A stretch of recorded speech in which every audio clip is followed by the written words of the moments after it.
مسلمان با جماعت فرض نماز ادا کرنے کے لیے مسجد میں چل کر کے آتا ہے، چل کر کے آنا ہے، تو آپ صلی اللہ تعالیٰ علیہ وسلم نے فرمایا یہ اجر اور ثواب میں مکمل ایک حج کے برابر ہے۔ سبحان اللہ،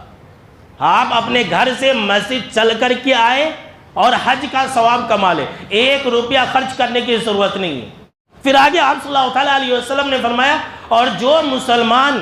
مسجد آتا ہے نفل نماز پڑھنے کے لیے، یعنی اس کا ارادہ ہے کہ میں جا کر کے دوری کا نماز پڑھوں گا، تو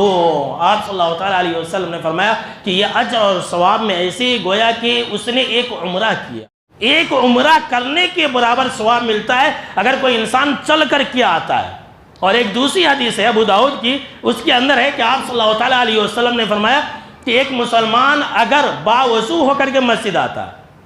اس میں چلنے کا ذکر نہیں، تو آپ سواری پر بھی آ سکتے لیکن وضو کر کے آنا، چل کر کے آئیں گے تو اس کی الگ فضیلت۔ اگر کوئی انسان گھر سے باوضو ہو کر کے آتا کس لیے؟ تاکہ وہ مسلمان فرض نماز با جماعت مسجد میں ادا کرے گا، جماعت کے ساتھ، اکیلے میں ادا کیے تو یہ ثواب نہیں ملے گا۔ اگر جماعت کے ساتھ وہ انسان ظہر، عصر، مغرب، عشاء، فجر کی نماز پڑھتا ہے تو آپ صلی اللہ تعالیٰ علیہ وسلم نے فرمایا وہ انسان اجر اور ثواب میں ایسے ہی ہے گویا کہ وہ انسان حج کے لیے احرام باندھ کر کے آ رہا ہے۔ پھر آگے آپ صلی اللہ تعالیٰ علیہ وسلم نے فرمایا اور باوضو ہو کر کے اگر کوئی انسان چاشت کی نماز،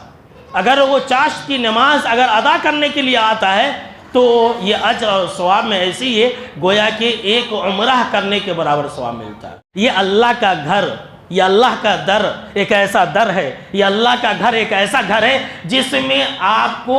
1 روپیہ دینے کی ضرورت نہیں اللہ کو۔ اللہ کے علاوہ جتنے بھی معبودان باطلہ ہیں، جتنے بھی معبودان باطلہ ہیں، اس کو خوش کرنے کے لیے روپیے پیسے کی ضرورت ہے۔ بولتے کہ بھائی اگر تم کو فلاں کام کرنا ہے تو بھگوان کو خوش کرو، یہ کرو، اگربتی لاؤ، ناریل پھوڑو، یہ کرو، فلاں فلاں کام کرو، تبھی تمہاری مراد پوری ہوگی۔ یہ گھر ایسا ہے